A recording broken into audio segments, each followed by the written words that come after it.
দর্শক স্বাগত জানাচ্ছি দীপ্ত টেলিভিশনের বিশেষ talk show N Mohammad presents the hot সিটে। প্রতি বৃহস্পতিবার রাত 11:35 এই আয়োজন নিয়ে আমরা হাজির হই আপনাদের সামনে।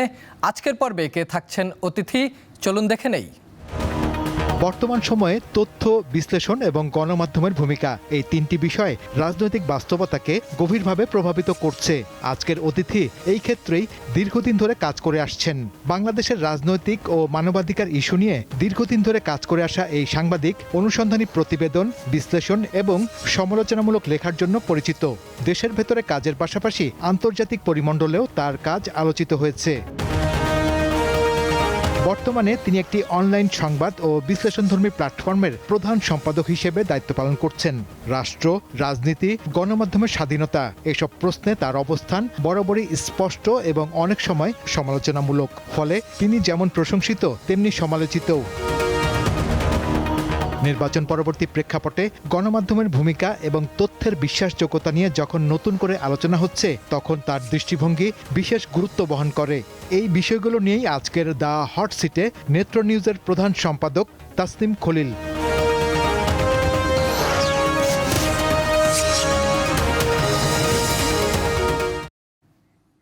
দর্শক, আমাদের আজকের অতিথি Tasnim Khalil, editor in chief Netra news. তার সাথেই কথা বলবো।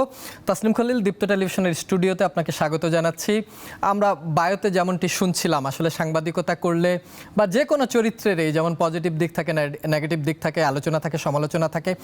আপনি যে সাংবাদিকতা করেছেন, বিশেষ করে বিগত ফ্যাসিস্ট সরকারের আমলে বা ওই 17 বছরে গুম এবং আয়নাঘর নিয়ে সবচাইতে আলোচিত এবং কারো কারো ক্ষেত্রে হয়তো সমালোচিত কোন পয়েন্টগুলো আপনি সবচেয়ে বেশি গুরুত্ব দিয়েছিলেন? কি ধরনের চ্যালেঞ্জ ছিল? ডিজিএফআই, এনএসআই এর মতো গুরুত্বপূর্ণ রাষ্ট্রীয় সংস্থাগুলোর ভেতর থেকে আপনাকে তথ্য নিয়ে আসতে হয়েছে, সেই গল্পটা শুনতে চাই। কতটা চ্যালেঞ্জিং ছিল আপনার জন্য? আমার জন্য খুব একটা চ্যালেঞ্জিং ছিল না, কারণ আমি দেশে ছিলাম না। দেশে আপনারা যারা ছিলেন তারা আরও বেশি চ্যালেঞ্জ নিয়ে কাজ করেছেন। আর দেশে আমাদের নেত্র নিউজের যারা অন দ্য গ্রাউন্ড ছিলেন তাদের জন্য এটা আরও ঝুঁকিপূর্ণ ছিল, চ্যালেঞ্জিং ছিল। যখন আওয়ামী লীগ সরকার ছিল তখন সবাই আমার কথা জানতো, আমার নাম জানতো, আমার চেহারা দেখতো। নেত্র নিউজের ফেস ছিলাম আমি, কিন্তু আসলে নেত্র নিউজের যে কাজগুলো সেগুলো বাংলাদেশের সাংবাদিকরা ঢাকা থেকেই করেছেন। সো চ্যালেঞ্জের কথা যদি বলেন, একটা ইংরেজিতেই বলি, I have had it easy, easier than you. এবং সেটা তো আপনাকে তথ্যটা বের করে নিয়ে যেতে হয়েছে। এবং আপনি হয়তো বাহিরে ছিলেন, কিন্তু আপনার যারা প্রতিনিধি এখানে ছিল তারা কি কোনো রাষ্ট্রীয় চাপের সম্মুখীন হয়েছে কিনা, বা আপনি যেভাবে একটা দীর্ঘ বছর আগে গুম হয়ে গিয়েছিলেন তাদেরকেও গুম হতে হয়েছে কিনা? গল্পটা কেমন ছিল? আয়না ঘরটা কেমন ছিল? না, আমরা খুবই, আমাদের নিরাপত্তার দিকটা আমাদের কাছে মুখ্য। আমরা যে কোনো কিছু করার আগে আমাদের সিকিউরিটি প্রোটোকলগুলো খুবই স্ট্রং ছিল। এবং এই 2019 থেকে 2024 পর্যন্ত আমাদের যে টিমটা কাজ করেছে তারা খুবই সতর্কতার সাথে কাজ করতে হয়েছে। এবং সেক্ষেত্রে কোনো অবস্থাতেই তাদেরকে ডিটেক্ট করা যায় নাই, তারা কে, তাদের কি পরিচয়, এগুলো বাইর করা যায় নাই। তবে হ্যাঁ, আমার একটা যেটা চ্যালেঞ্জ ছিল নেত্র নিউজের এডিটর ইন চিফ হিসাবে, আমি আমার টিমের নিরাপত্তা নিয়ে সবসময় আমাকে চিন্তা করতে হয়েছে। প্রতিদিন সকালে ঘুম থেকে উঠেছি ওই একটা চিন্তা নিয়ে, আবার রাতে ঘুমাতে গেছি ওই একই চিন্তা নিয়ে, যে আমার টিমটা কেমন আছে, আমার সাংবাদিকরা কোনো ধরনের হুমকির মুখোমুখি কিনা। বাট শেষ পর্যন্ত যেটা দেখলাম 2024-এর একেবারে অগাস্ট মাসের দিকে বা জুলাইয়ের শেষের দিকে আমাদের 2-1 সাংবাদিক, তাদের পরিচয় প্রকাশ হয়। কারণ ওই সময়ে ইন্টারনেট যেহেতু শাট অফ ছিল, তাদেরকে রেগুলার ফোন লাইন ব্যবহার করে কাজ করতে হয়েছে, এবং সেই জন্য তাদের একটা চাপ ছিল। আমাদের এখন উনি আমাদের ডিরেক্টর অফ ফটোগ্রাফি জীবন আহমেদ, উনি পুলিশের গুলিতে আহত হয়েছিলেন। তো সেটা একটা সময় ছিল, খুবই চ্যালেঞ্জিং একটা সময় ছিল নেত্র নিউজের এডিটর ইন চিফ হিসাবে আমার জন্য। আরেকটা হচ্ছে দেশের বাইরে বসে ইনভেস্টিগেটিভ জার্নালিজম, যেটা এটা হয়তো আপনি তথ্য পেলেন, সেটা নিয়ে আপনারা রিপোর্ট করলেন, কিন্তু এই যে ফ্যাক্ট চেক বা এই তথ্যই সত্য, এই জায়গাগুলো আপনারা কিভাবে নিশ্চিত করতেন? একটা যেটা বললাম যে আমাদের যে ফ্যাক্ট চেকিং প্রসিজিওর, প্রতিটা তথ্যকে ভেরিফাই করা। জার্নালিজম তো মূলত হলো it's a discipline of verification বলা হয়, বা রিপোর্টিং যেটাকে বলি। আমাকে কেউ একজন একটা তথ্য দিল, আমি এটা প্রচার করে দিলাম, এটা কিন্তু সাংবাদিকতা না। আমাকে একজন একটা তথ্য দিল, এটা আমি যাচাই বাছাই করে, এটা ভেরিফাই করে, তারপরে আমি যখন পুরোপুরি নিশ্চিত হতে পারবো যে না এটা সত্য, তখন আমি এটা প্রচার করতে পারবো। তো সেক্ষেত্রে আমরা অনেকগুলো মেথডস ইউজ করেছি। আমাদের মধ্যে একটা ছিল যে আমরা শোনা কথা বা কান কথা যেটাকে বলে হিয়ারসে, হ্যাঁ, এটা একেবারেই আমরা পরিহার করতাম। আমাদের কোনো রিপোর্টে অমুকে এটা বলেছে বলে আমরা রিপোর্ট করেছি এমন না, বা সূত্র বলে আমাদের, মানে কোনো রিপোর্টেই আপনি সূত্র কথাটা পাবেন না। আমরা বেশিরভাগ সময় I would say around 99% of the cases আমরা কমপ্লিটলি ডকুমেন্টের উপর রিলাই করেছি। তো সেক্ষেত্রে এই ডকুমেন্টটা ভ্যালিড কিনা, এই ডকুমেন্টটার প্রভিডেন্স কি, এগুলো আমাদেরকে যাচাই বাছাই করতে হয়। এবং সেটার জন্য আমরা অনেকাংশেই বিভিন্ন নিরাপত্তা সংস্থাতে কর্মরত বা আগে কাজ করতেন এইরকম হুইসেল ব্লোয়ার যারা আছেন, তাদের অনেক সহায়তা পেয়েছি ওই সময়টা, যে সময়টার কথা আপনি বলছেন। একটা সরকার যখন দীর্ঘদিন ক্ষমতায় থাকে তার ভেতরে এক ধরনের বিশ্বাস তৈরি হয়, ক্ষমতাটা অনেক বেশি শক্তিশালীও হয়, কিন্তু সেই ক্ষমতাকে প্রশ্ন করেছেন ভিতগুলো নাড়িয়ে দেওয়ার জন্য আপনি, আপনার সাথে আরও কয়েকজন সাংবাদিক, তারা দেশের বাহির থেকে কাজ করেছেন। কিন্তু জুলাই যখন একদম রাজপথ উত্তপ্ত, এই জুলাইয়ের টার্নিং পয়েন্ট থাকে তো সবগুলো আন্দোলনেরই, আপনার কাছে কোন জায়গাটা জুলাইয়ের ক্ষেত্রে টার্নিং পয়েন্ট মনে হয়েছে?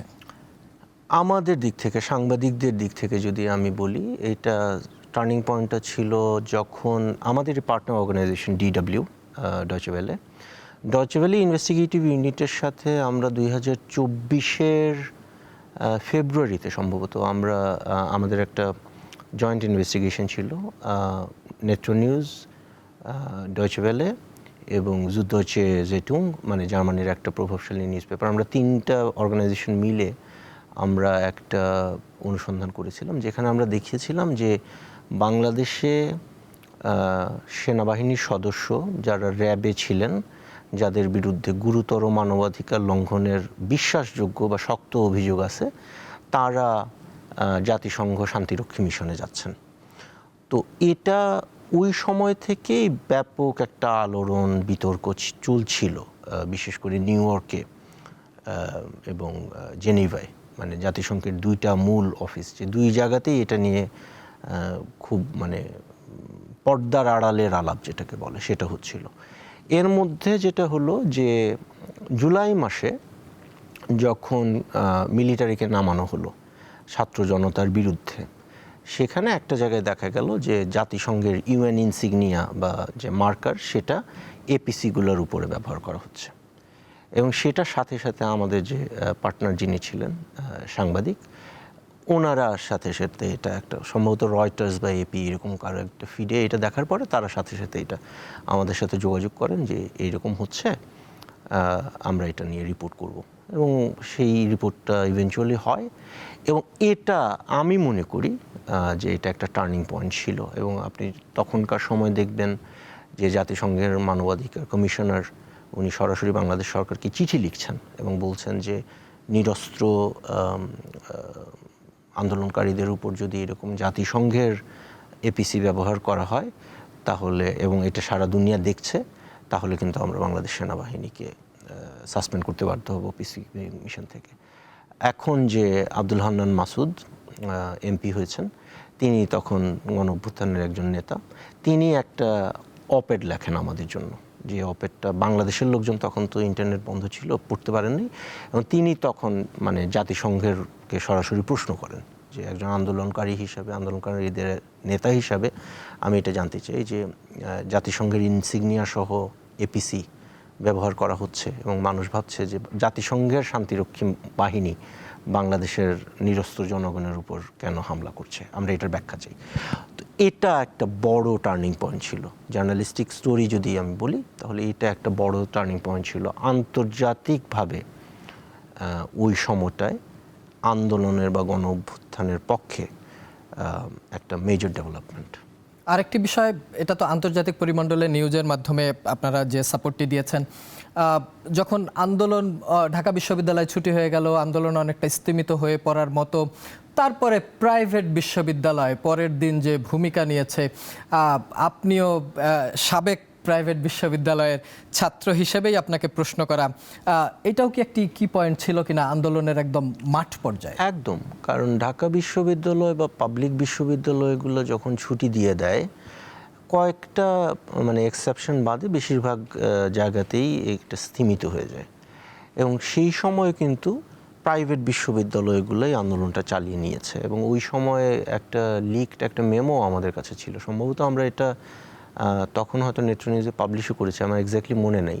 এবং সেখানে বলা হচ্ছিল যখন ইন্টারনেট শাট অফ হয়ে গেল এবং তারপরে আস্তে আস্তে আবার ইন্টারনেট চালু হচ্ছে, তখন একটা ডকুমেন্ট এমন ছিল যে সব জায়গায় ইন্টারনেট দেয়া যাবে, কিন্তু বসুন্ধরা আবাসিক এলাকায় দেয়া যাবে না, কারণ ওইখানে প্রাইভেট ইউনিভার্সিটির স্টুডেন্টরা সবচেয়ে বেশি সংগঠিত। তো ওইটা মানে ওদের হিসাবেই, মানে ওই সময়কার রেজিম বা সিকিউরিটি ফোর্সেস যারা ছিল বা ইন্টেলিজেন্স এজেন্সি যারা ছিল, তাদের কিন্তু মূল ভয়টা ছিল প্রাইভেট বিশ্ববিদ্যালয়ের যে ছাত্ররা যারা ছিল, ছাত্রছাত্রী যারা ছিল, তারা যেভাবে আন্দোলন করেছে।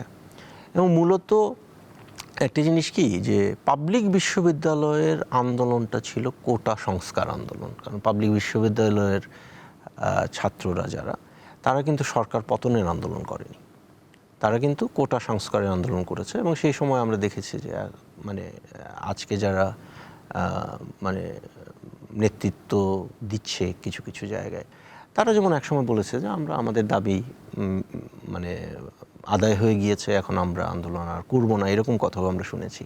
কিন্তু এটা কিন্তু প্রাইভেট বিশ্ববিদ্যালয়ের ছেলেপেলে যারা ছিল, ছেলেমেয়েরা কিন্তু মানেনি। তারা বলেছে না, এই আন্দোলনটা এখন সরকার পতনের আন্দোলন, এবং সেখানে মুখ্য ভূমিকাটা ছিল প্রাইভেট বিশ্ববিদ্যালয়ের। একটু ভিন্ন প্রশ্নে যেতে চাই। অনেকগুলো পজিটিভ কাজের সঙ্গে যুক্ত ছিলেন, যদি এখনকার যে সরকার বা আন্দোলনকারী তাদের পক্ষ থেকে দেখা হয়, কিন্তু একইভাবে যে সরকার পালিয়ে চলে গেছে তাদের পক্ষ থেকে নিশ্চয়ই সেগুলো পজিটিভ কাজ ছিল না, তাদের যে মন্তব্যের জায়গা। আপনাকে নিয়ে যে আমরা বায়োতে যেমন শুনছিলাম আলোচনা এবং সমালোচনাও করা হয়, সমালোচনার জায়গা হচ্ছে আপনি কি কোনো সুনির্দিষ্ট গোষ্ঠীর হয়ে কাজ করেন কিনা, বা আপনি যে ন্যারেটিভ তৈরি করেন সেটি কোনো গোষ্ঠীর জন্যই প্রযোজ্য কিনা, বা আপনারা যে অর্গানাইজেশন চালান নেত্র নিউজ, তার ফান্ডিংটাই বা কোন গোয়েন্দা সংস্থা করে বা কারা করে? নেত্র নিউজের ফান্ডিং কে করে সেটা নেত্র নিউজের ওয়েবসাইটে লেখা আছে। আর আমি কোনো গোষ্ঠীর জন্য কাজ করি না, আমি একটা চাকরি করি, নেত্র নিউজ আমাকে বেতন দেয়, আমি নেত্র নিউজের হয়ে আমার অ্যাসাইনমেন্ট হলো পাবলিক ইন্টারেস্ট জার্নালিজম করা, আমি সেটাই করি। আর এর আগে আমি যখন ইন্ডিপেন্ডেন্ট ছিলাম, আমি বিভিন্ন পত্রপত্রিকা আউটলেটের জন্য লিখেছি।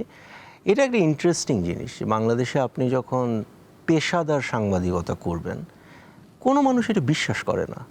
মানে কোনো একটা কারণে সবার মনের মধ্যে একটা স্কেপটিসিজম থাকে যে আপনি যে শুধুমাত্র একজন বেতনভুক্ত পেশাদার সাংবাদিক, এটা কারো বিশ্বাস হতে চায় না কোনো একটা কারণে। যে নিশ্চয়ই আমাকে ওই দিন কে জানি একটা ফেসবুকেই গালি দিয়ে লিখলো যে you are a paid journalist. আমি চিন্তা করলাম যে who is an voluntary journalist? সব জার্নালিস্ট তো পেইড, কোনো না কোনো জায়গা থেকে তো আমাদের বেতন নিয়ে চলতে হয়। তো এই সমালোচনাগুলো আমার কাছে খুবই মূল্যহীন মনে হয়। আর সরকার পক্ষে যারা থাকে তারা যদি আমাকে পছন্দ করে, যেটা আপনি বললেন যে হাসিনা শাহী আমাকে অপছন্দ করত, এটা তো আমার একটা অ্যাচিভমেন্ট আমি বলবো। সরকার যদি কোনো সাংবাদিককে ভালোবাসতে শুরু করে, তাহলে তো এই সাংবাদিক ভালো কাজ করছে না। আবার একটু গোয়েন্দা সংস্থায় ফিরতে চাই। বাংলাদেশের গোয়েন্দা সংস্থা নিয়ে আলোচনা সমালোচনা তো রয়েছেই, আপনার রিপোর্টেও অনেকগুলো বিষয় পরিষ্কার হয়েছে যে না, গোয়েন্দা সংস্থা এই বিষয়গুলোতে যুক্ত ছিল। গোয়েন্দা সংস্থার এখন বড় বড় কর্মকর্তারা কোর্টের দুয়ারে হাঁটাহাঁটি করছেন। সত্যিকার অর্থে বাংলাদেশের গোয়েন্দা সংস্থাকে কি জবাবদিহির আওতায় আনা সম্ভব, নাকি রাষ্ট্রের মধ্যে রাষ্ট্র থেকেই যাবে? এখনও সম্ভব হচ্ছে না, আমরা যেটা দেখেছি। আমি যদি একটা উদাহরণ দিই, আয়নাঘর বা জয়েন্ট ইন্টারোগেশন সেল যেটা, সেটাতে প্রফেসর মোহাম্মদ ইউনূস যাবেন কিনা, সাংবাদিকদের এবং সার্ভাইভারদেরকে নিয়ে যেতে পারবেন কিনা, এটা নিয়েও তার উপরে সেনা সদর থেকে বা ওই দিক থেকে খুবই একটা চাপ ছিল, যেটা আমরা একটা রিপোর্টেও বলেছিলাম। এবং আমরা রিপোর্ট করার পরে মানে ভিজিটটা হয় আর কি। এবং এটা নিয়ে অনেক অনেক খাটাখাটনি করতে হয়েছে, অনেক কিছু আলাপ আলোচনা করে তারপরে যেতে হয়েছে। তো এই চাপটা থাকে। আর এই সরকারের আমলেও আমি এখন পর্যন্ত আসলে কোনো মেজর কোনো স্টেপস দেখি নাই। সরকারটা খুবই নতুন। I also need to be very careful here, যে সরকারের তো 100 দিনও হয় নাই এখন নিয়ে মানে আমি খুব মানে কড়া সমালোচনা করতেও পারতেছি না, বিকজ তারা তো সময় পায়নি। বাট এখন পর্যন্ত আমি ওই ধরনের কোনো মানে কি বলে সিগন্যাল বা ইঙ্গিত দেখছি না যে বড় সড়ো কোনো পরিবর্তন এরা করতে চায় বা করতে পারবে। না, কিন্তু যেই আন্তর্জাতিক অপরাধ ট্রাইব্যুনাল দেখলেন যে সেই ট্রাইব্যুনালে বেশ কিছু পরিবর্তন হয়েছে, আগের প্রসিকিউটরকে সরিয়ে দেওয়া হয়েছে, নতুন প্রসিকিউটর নিয়োগ দেওয়া হয়েছে। সেই ক্ষেত্রে কি আপনার মনে হয় যে এই তদন্ত প্রক্রিয়া বা বিচারগুলো যেভাবে চলছিল সেই জায়গায় ন্যূনতম ব্যাঘাত হতে পারে, বা এখন যারা সরকার গঠন করেছে তারা তাদের মতো করে চাইতে পারে? আন্তর্জাতিক অপরাধ দমন ট্রাইব্যুনাল যেটা ICTBD, যেটা আমি এটার ডে 1 থেকে আমি এটার বিরোধী। সেটা 2013 না 12 সাল থেকে জবে থেকে হয়েছে। যে ট্রাইব্যুনালে এইরকম মানে একটা কি বলে, যেটা আমার কথা না, বাংলাদেশের আদালতেই বলছে, এই ATM আজহারের যে মামলা সেখান থেকে তাকে খালাস দিয়ে যে কথাগুলো, যে অবজারভেশনগুলো দেওয়া হয়েছে সেগুলো কেউ যদি পড়ে তাহলে এই আদালতের কিভাবে গ্রহণযোগ্যতা থাকতে পারে, যেখানে সালাউদ্দিন কাদের চৌধুরী বা আরও যাদেরকে ফাঁসি দেওয়া হয়েছে এবং কোনোটাই কিন্তু মানে একটা স্ট্যান্ডার্ড মিট করতে পারেনি। হ্যাঁ, এবং এটার সমালোচনা জামাতে ইসলামীও করেছে, এটার সমালোচনা বিএনপিও করেছে। একই আদালতে আপনি আওয়ামী লীগের বিচার করছেন বা শেখ হাসিনার বিচার করছেন। আমার কাছে এগুলো স্রেফ শো মনে হয়। কারণ এখন পর্যন্ত মানে আমি কোনো এই আদালতকে আমার প্রথম থেকে গ্রহণযোগ্য মনে হয় না। কিছু কিছু কসমেটিক্স চেঞ্জেস করা হয়েছে যেগুলো আমার কাছে যথেষ্ট মনে হয়নি। এই আদালতের কি সমস্যা, এই আইনের কি সমস্যা, এগুলো নিয়ে ওয়ার্ল্ডের যতগুলা লিডিং হিউম্যান রাইটস অর্গানাইজেশনস আছে, গভর্নমেন্টস আছে, বার কাউন্সিলস ছিল, প্রত্যেকেই মানে স্পষ্ট সমালোচনা করেছে এবং এইগুলো কোনোটার কোনো ধরনের মানে এফেক্ট কিন্তু আমরা এখানে দেখিনি। তো এই যে আদালতটা, এই আদালতটাকে আমার কাছে এটা গ্রহণযোগ্য মনে হয় না একেবারে প্রথম থেকে। এখন পর্যন্ত আমি এমন কোনো কারণ দেখি না যে এই আদালতকে এখন হঠাৎ করে, মানে হাসিনার আমলে এই আদালত অগ্রহণযোগ্য ছিল, ইউনূসের আমলে বা তারেক সাহেবের আমলে এটা গ্রহণযোগ্য হয়ে যাওয়ার মতো কোনো কারণ আমার কাছে আসেনি। নতুন সরকার হয়েছে, তার সবচাইতে রাজনৈতিক কর্মী গুম হয়েছে। গুম নিয়ে যে অধ্যাদেশ ছাড়াও 133টি অধ্যাদেশ, যার মধ্যে 98টি অধ্যাদেশ আইনে পরিণত করতে জাতীয় সংসদে বিল উত্থাপন করা হয়েছে, কিন্তু গুম অধ্যাদেশটি বাদ গিয়েছে। গত 2-3 দিন আগে আন্তর্জাতিক অপরাধ ট্রাইব্যুনালের চিফ প্রসিকিউটরও এটিকে স্বাগত জানিয়েছেন যে এটির কোনো প্রয়োজন নেই। আসলেই কি প্রয়োজন নেই? অবশ্যই প্রয়োজন আছে। এবং যেটা আমরা দেখছি, দেখেন না, একটু পিছন থেকে বলি, আমি আমার জানা মতে বাংলাদেশের বর্তমান প্রধানমন্ত্রী, নির্বাচিত প্রধানমন্ত্রী তারেক রহমান, উনি একজন টর্চার সার্ভাইভার। হ্যাঁ, বাংলাদেশের বর্তমান আইনমন্ত্রী, উনি বিএনপির একসময় মানবাধিকার বিষয়ক সম্পাদক ছিল। বাংলাদেশের বর্তমান স্বরাষ্ট্রমন্ত্রী সালাউদ্দিন আহমেদ, উনি একজন গুমের সার্ভাইভার এবং সিরিয়াস। এটা মানে খুব কম কেসেস আছে যেখানে বাংলাদেশ থেকে একজন রাজনীতিবিদকে বলপূর্বক অন্তর্ধানের শিকার হতে হয়েছে এবং তাকে এক্সট্রা অর্ডিনারি রেন্ডিশন বলি আমরা ইংরেজিতে, বাংলাটা আমার জানা নাই, সেটা করে তাকে ইন্ডিয়াতে পাঠানো হয়েছে। এই রকম তিনজন হিউম্যান রাইটস অ্যাবিউজের, 2জন সার্ভাইভার, একজন তো মানবাধিকার নিয়ে সরাসরি কাজই করেছেন। তারা সরকারে থাকা অবস্থায় যদি বলপূর্বক অন্তর্ধান বলেন বা বিচার বহির্ভূত হত্যাকাণ্ড বলেন বা মানবাধিকারের যে লার্জার ডোমেইন বলেন, এটা নিয়ে যদি মানে গড়িমসি দেখি আমরা, এটা তো এক ধরনের প্রতারণার শামিল বলবো আমি।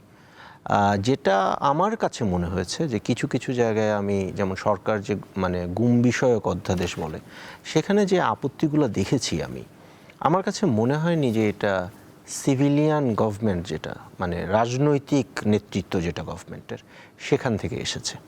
এটা মূলত আমলাদের কাছ থেকে এবং সিকিউরিটি সেক্টর থেকে বিভিন্ন আপত্তি তোলা হয়েছে এবং তারা, আমি বলবো যে আমলাতন্ত্রের কথায় যদি এই নির্বাচিত জনপ্রতিনিধিরা উঠতে বসতে হয় তাহলে এটা তো লজ্জাজনক। মানে তারেক রহমান, সালাউদ্দিন আহমেদ এবং আইনমন্ত্রী তারা জনগণের ভোটে নির্বাচিত হয়ে জনগণের প্রতিনিধি হিসাবে সরকারে গিয়েছেন। তাদেরকে যদি আমলাদের কথা মতো, আমলাদের ফরমাশ মাফিক আইন বানাতে হয় তাহলে আমার মনে হয় যে তাদের চলে যাওয়া উচিত এই দায়িত্ব থেকে। না, যদি আমলাদের কথা শুনেই শেষ পর্যন্ত এই বিষয়গুলো হয়, এই যে আমলাতন্ত্রের ফাঁদ, এই ফাঁদ থেকে আমরা বের হব কি? আমরা তো আশা করি যে তারা বের হতে পারবেন। তারা যদি বের হতে না পারেন, মানে আমলাদের কথাই যদি আইন বানাতে হয় তাহলে তারা কেন আইন প্রণেতা?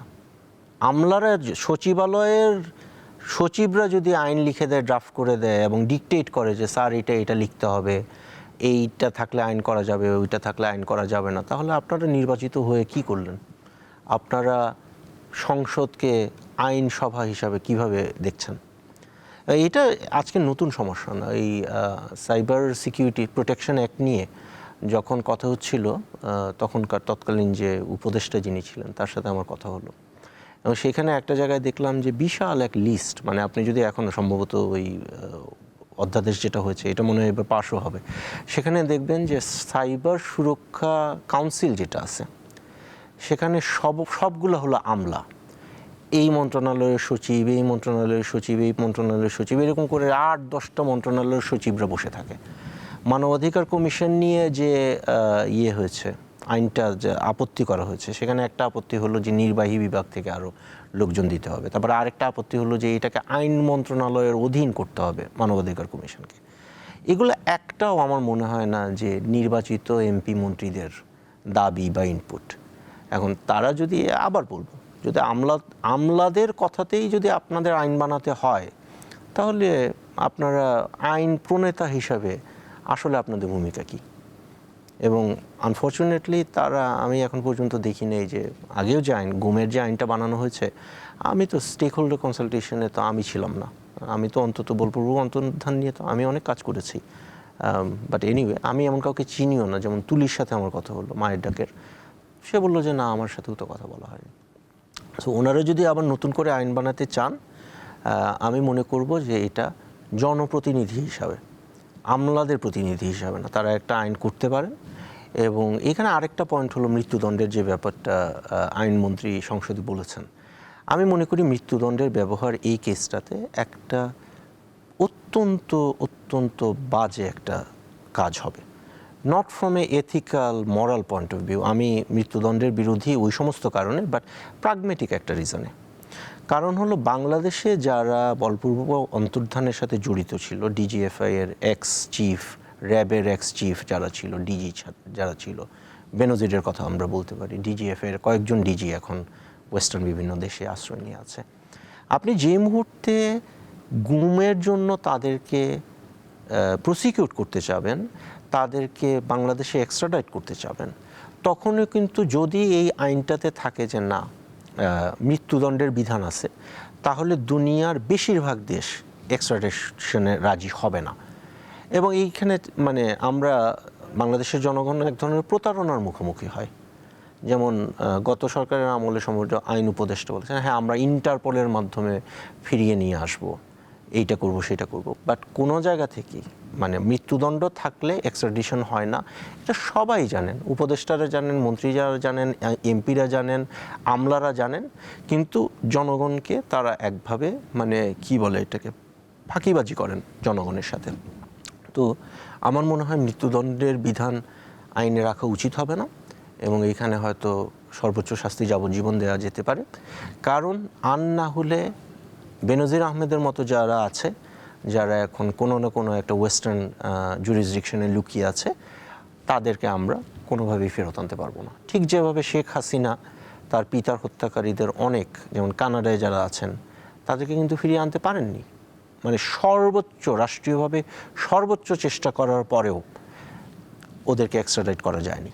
এবং একই জিনিস আমরা এখানেও মুখোমুখি হব, শুধুমাত্র ওই যে আমাদের সমাজে এক ধরনের ফাঁসিবাদ যেটা আছে, কিছু হলে আমরা ফাঁসি চাই, সেটাকে রাখার জন্য।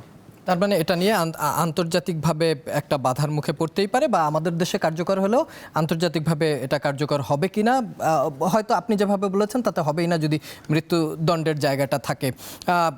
আরেকটি বিষয়, আপনি তুলিয়াপার কথা বললেন, উনি গুমের বিষয়ে খুবই সোচ্চার ছিল, আপনাদের রিপোর্টগুলোতেও ওনার রেফারেন্স ছিল। আপনি যখন রিপোর্ট করেছেন গুম হয়েছে, আয়নাঘর হয়েছে, তখন বলেছে যে না, তিনি তার মতো করে ন্যারেটিভ দাঁড় করাতে চেয়েছিলেন। কিন্তু জুলাইয়ের পর তো সত্যি অনেকেই সেখান থেকে ফিরে এসেছে। এই যে ফিরে আসা এবং বিচার প্রক্রিয়া শুরু হওয়া, এই বিষয়টা তো এনজয় করছেন নাকি? না, আমি এনজয় করছি না। কি কারণে? কারণ যে আদালতে বিচার হচ্ছে, এই আদালতটা আমি মনে করি না ন্যায় বিচার করতে পারবে। তাহলে তো আমরা যেখান থেকে শুরু করেছি ঠিক সেখানেই আমরা আরো পিছনে গেলাম। সো এই যে আপনি যে বলছেন যে আমি এনজয় করছি কিনা, আমি একেবারেই এনজয় করছি না। কারণ যে ফর এক্সাম্পল যে যাদেরকে খুব নর্মাল একটা কথা বলি, জেআইসি বা জয়েন্ট ইন্টারগ্রেশন সেল বা আয়নাঘর যেটা কোড নেম, সেটার সাথে জড়িত ছিল এইরকম কয়েকজন সেনা কর্মকর্তাকে আইসিটিতে হাজির করা হয়েছে। হ্যাঁ, কিন্তু তাদের বস যারা ছিল, যে আমি তো জানি অ্যাটলিস্ট একজন এখন নর্থ আমেরিকার একটা দেশে আছে। হ্যাঁ, সুপিরিয়র কমান্ড রেসপন্সিবিলিটির কথা যদি আমি বলি, তাহলে তো তাকে আগে দেশে ফিরিয়ে এনে তাকে বিচারের সম্মুখীন করা উচিত। আমাদের দেশে এই সমস্ত আইন আদালত যেগুলো হচ্ছে, এগুলো মূলত হলো টিভির জন্য। মানে এই কোথাও একটা দাঁড়িয়ে বললো যে অমুককে ফাঁসি দিয়ে দিলাম, সাথে সাথে সবাই মিলে হাততালি দিতে শুরু করলো। হ্যাঁ, একটা মিষ্টি টিষ্টি খাইলো বা একটা বিরিয়ানি খাইলো, হ্যাঁ, এই পর্যন্তই। আসলে যে দোষী এবং যে অভিযুক্ত, তার তো ন্যায় বিচার পাইতে হবে।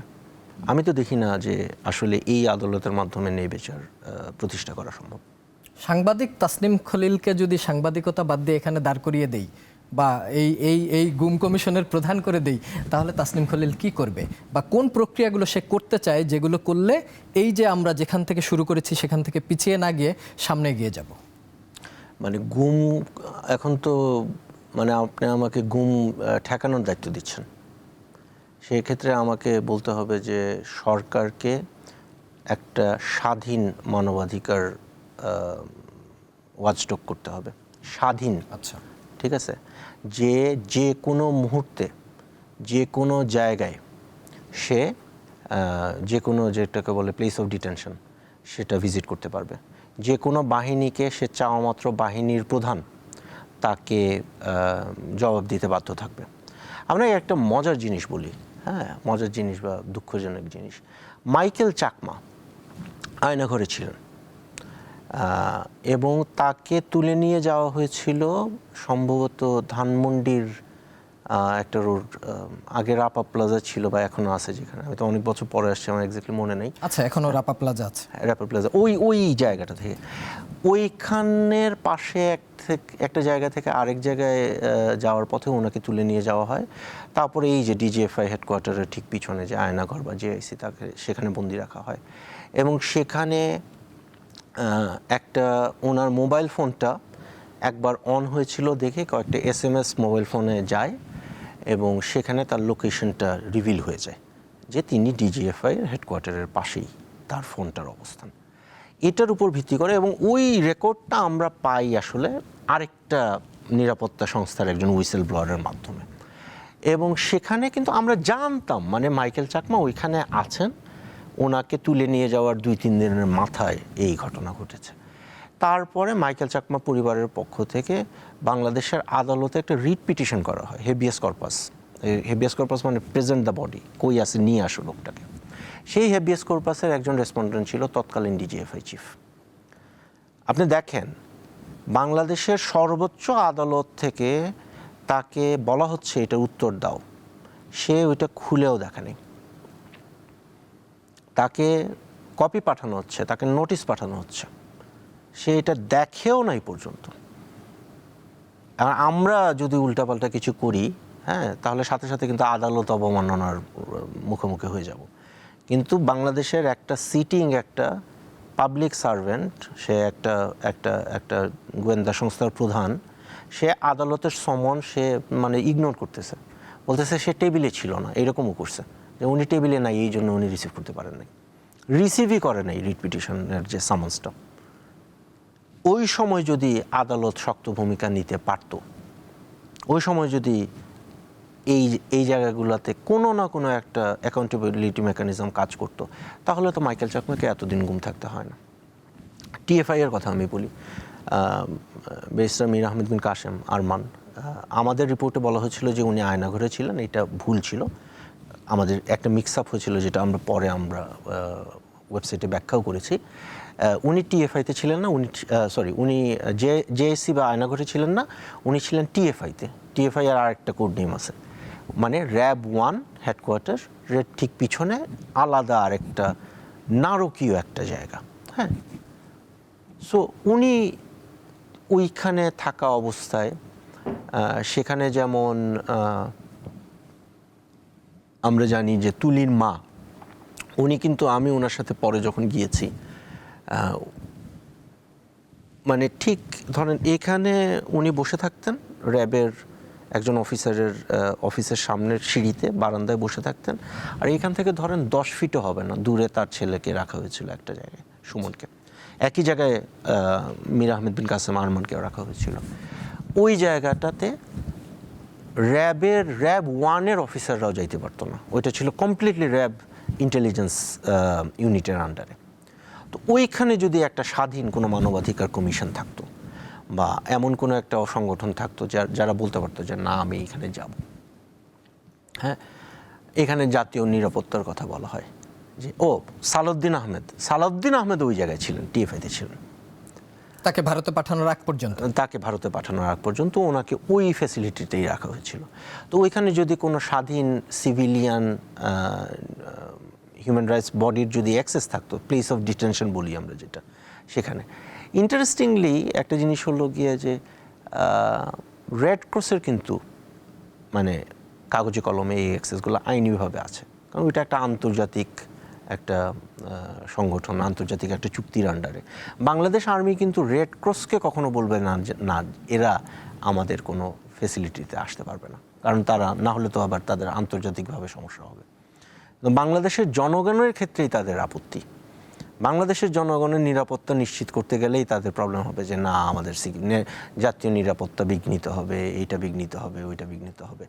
সো আপনি যদি আবার আমাকে বলেন যে আমি খুব শক্ত একটা আইন করতাম, যেটা আরও শক্ত এবং ক্ষমতাধর একটা স্বাধীন একটা মানবাধিকার ওয়াচডগ প্রতিষ্ঠা করে সেটার থ্রুতে মানুষের অধিকার রক্ষা করত।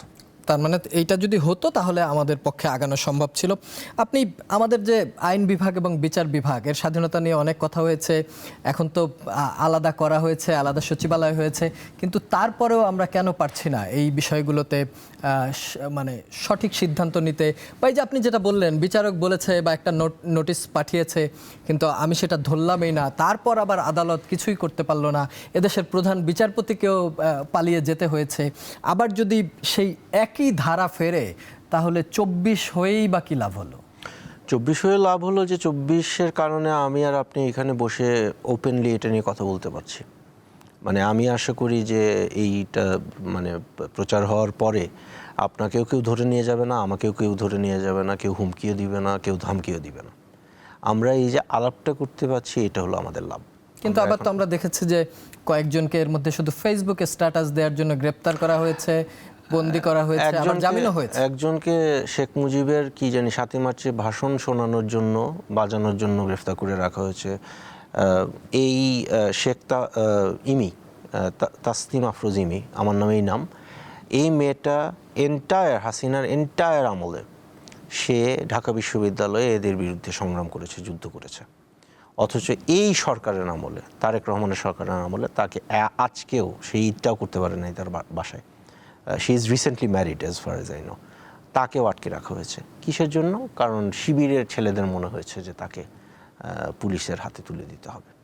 তো এটা চলছে। আমরা বাট আরেকটা কথা বলতে হয় যে আমরা এই দাবিগুলো করতে পারতেছি এখন প্রকাশ্যে, যে না ইমি বা অন্য যাদেরকে আটক করা হয়েছে তাদেরকে যেন অবিলম্বে ছেড়ে দেওয়া হয়। তার মানে আমরা অন্তত আগের চাইতে একটু ভয় কম হলেও মানে কথাটা বলতে পারছি। দেখা যাক আগামী দিনের রাজনীতি বা আগামী দিনের সাংবাদিকদের স্বাধীনতা বা কথা বলার স্বাধীনতা কোথায় গিয়ে থাকে সেটা নিশ্চয়ই আমরা পরবর্তী সময়গুলোতে জানতে পারবো। নির্বাচন শেষ হয়েছে, সংসদ হয়েছে, সংসদে প্রচুর বিতর্ক হচ্ছে এবং এবারেই প্রথম বোধহয় মানুষ অনেক ইন্টারেস্ট নিয়ে অনেককেই দেখছি যে তারা সংসদ দেখছে বা শেয়ার দিচ্ছে। আপনি এই যে পুরো নির্বাচনটা বা রাজনৈতিক যে জায়গায় এখন আমরা দাঁড়িয়েছি, এই প্রতিযোগিতাটাকে কিভাবে দেখছেন, সরকারি দল বিরোধী দল সাথে জনগণকে নিয়েই? ভালো একটা ইলেকশন হয়েছে। আমি এখন পর্যন্ত মানে বড় ধরনের কোনো কারচুপি হয়েছে এই ধরনের কোনো কিছুই দেখি নাই। মানে এই ইঞ্জিনিয়ারিং অনেক কথা বলে, আলটিমেটলি কোনোটার কোনো প্রমাণ পাওয়া যায়নি। আর ইলেকশন এমন একটা জিনিস, এটা আপনি মানে প্রমাণ না রেখে চুরি করবেন এরকম হয় না আসলে, কারণ এটা একটা বিশাল একটা এক্সারসাইজ, রাইট? সো ওই রকম কিছু হয়নি। তো ভালো একটা নির্বাচন হয়েছে এবং একটা সংসদ আমরা পেয়েছি এত দিন পরে। আমি কিছুটা হতাশ বিরোধী দলকে নিয়ে। আমি আর একটু স্ট্রং বিরোধী দল আশা করেছিলাম। আনফর্চুনেটলি এরা ফেসবুকে যতটা কি বলে, ওদের ফেসবুক পারফরমেন্স যতটা ভালো, রিয়েল লাইফে সংসদে ওদের পারফরমেন্স ততটাই খারাপ। আমি আশা করেছিলাম যে একটা শক্ত বিরোধী দল আমরা পাবো, কিন্তু সেটা হয়নি। আর সরকারের এখন পর্যন্ত মানে ফ্রন্ট বেঞ্চারদের আচরণ আমি মনে হয় তাদের পারফরমেন্স খারাপ না, ভালোই হচ্ছে।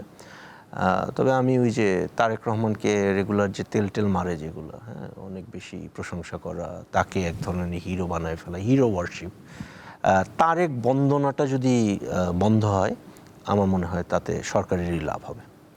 একটু মিডিয়াতে ফিরতে চাই।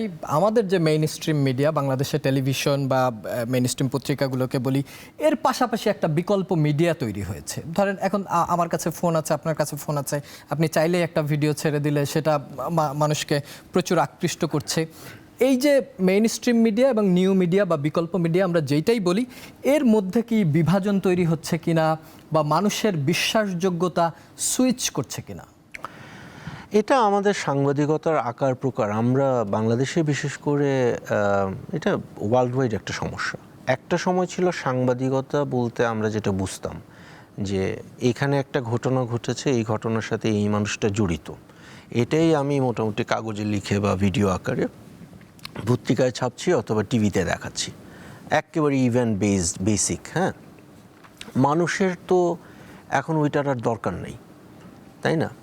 আমি এখন ধরেন একটা অ্যাক্সিডেন্ট হলো একটা জায়গায়, আমি নিজে এটা 5 মিনিটের মধ্যে ওই ফেসবুকে ট্রাফিক অ্যালার্ট বলে একটা গ্রুপ আছে, আমি ওইটার মেম্বার, ওইটা আমি জেনে যাচ্ছি কোথায় কোন জায়গায় যানজট আছে, কোথায় কোন জায়গায় কয়েকদিন ধরে শুরু হয়েছে, কোন পাম্পে তেল দিচ্ছে, এগুলো আমি আগেই জেনে যাচ্ছি। এটার জন্য আমার আলাদা একটা প্রফেশনাল মিডিয়ার কিন্তু দরকার নেই, আউটলেটের দরকার নেই।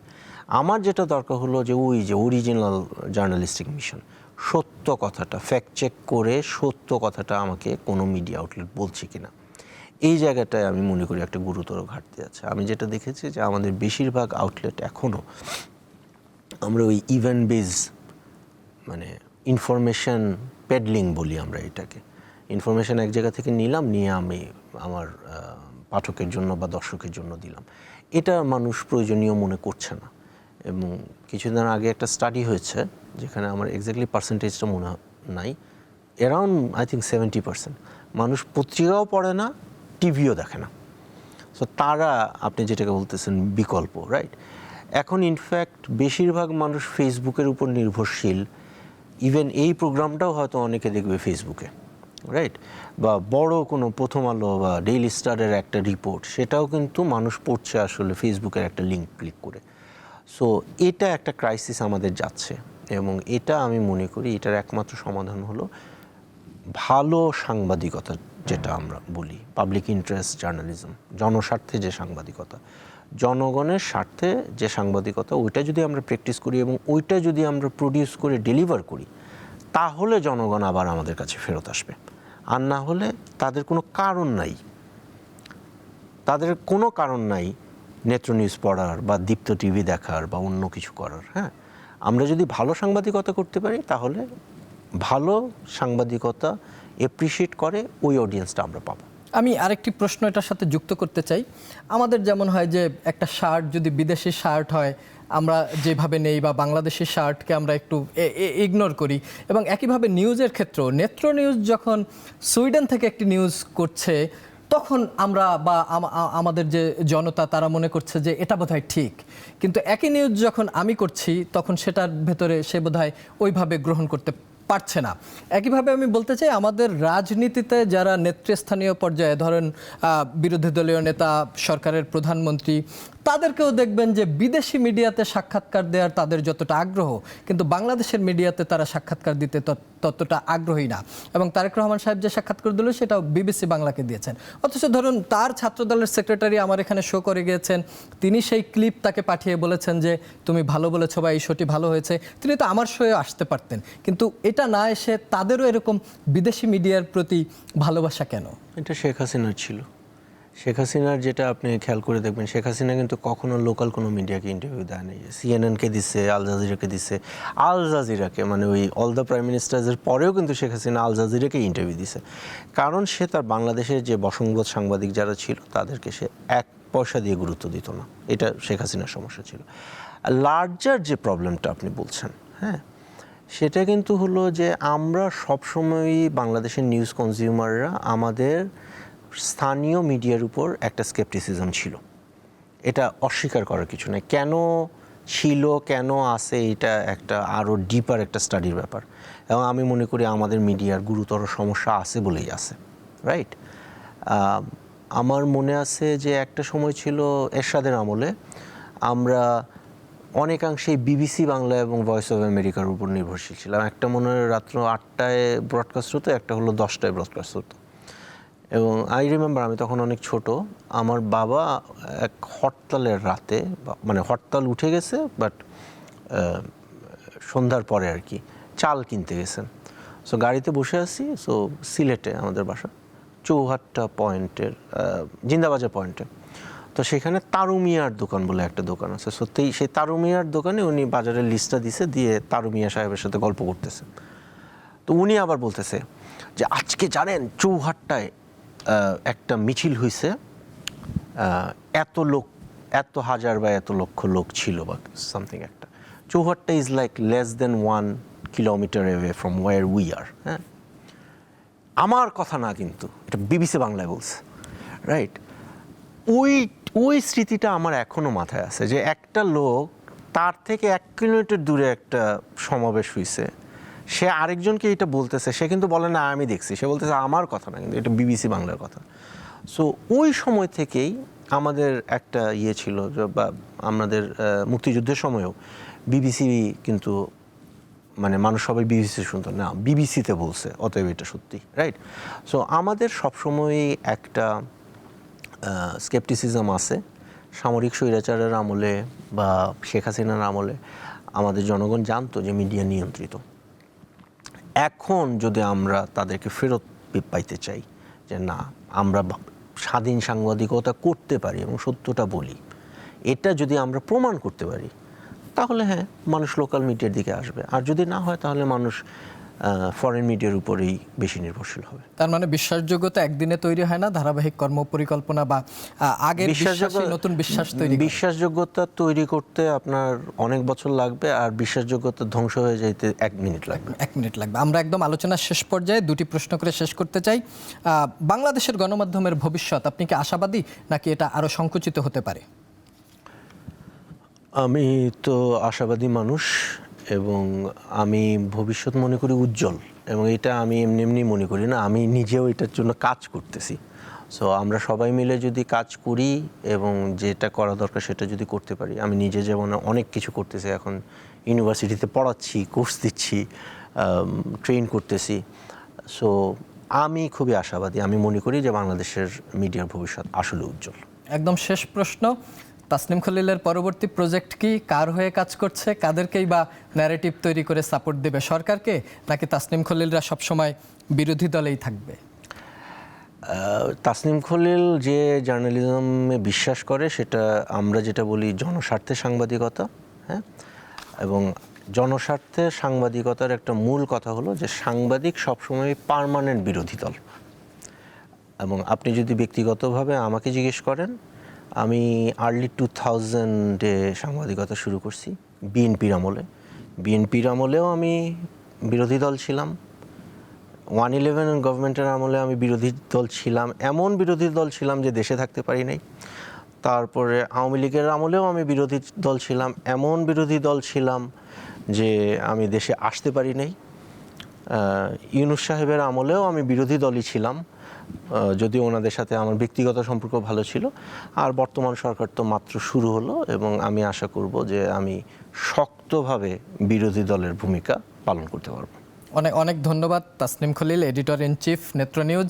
তার মানে সাংবাদিক যখনই কোনো প্রশ্ন করবে, ক্ষমতাকে প্রশ্ন করবে বা শাসকদেরকে প্রশ্ন করবে, তার মানে সে বিরোধী দল, সে রাজনীতি না করলেও সাংবাদিকের উচিত এই বিরোধী দলে থেকেই রাষ্ট্রের যে দর্পণ হিসাবে কাজ করা, তাই তো? অবশ্যই। আপনার জন্য অনেক শুভকামনা থাকলো, আপনার সুস্বাস্থ্য কামনা করে আজকের মতো শেষ করছি। ধন্যবাদ আপনাকে। দর্শক, এই ছিল আমাদের আজকের আয়োজন N Mohammad presents the hot seat. প্রতি বৃহস্পতিবার রাত 11:35 আমরা এই আয়োজন নিয়ে হাজির হই। আগামী পর্বে অন্য কোনো অতিথিকে নিয়ে আবার হাজির হব। সে পর্যন্ত সবার জন্য রইল শুভকামনা। শুভরাত্রি।